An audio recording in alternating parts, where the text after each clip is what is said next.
బతుకు ఆడు ఆటలో మరణమంటే ఏమిటి? ఆటలోని అలుపు వంటి చిన్న మలుపులే జీవితాన్ని అందక జీవమెళ్ళిపోదులే, ఆరిపోని అణిగిపోని చిరంజీవిలే.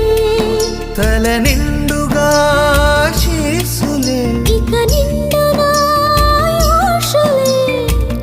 యముని పాశమే బిగుసుకున్నను.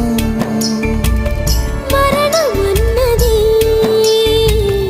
మరల జననమే. నిండు నూరేళ్ల సావాసం స్వర్గమయ్యింది వనవాసం. దండగుచ్చాను నా ప్రాణం, వెండి వెన్నెల కళ్యాణం.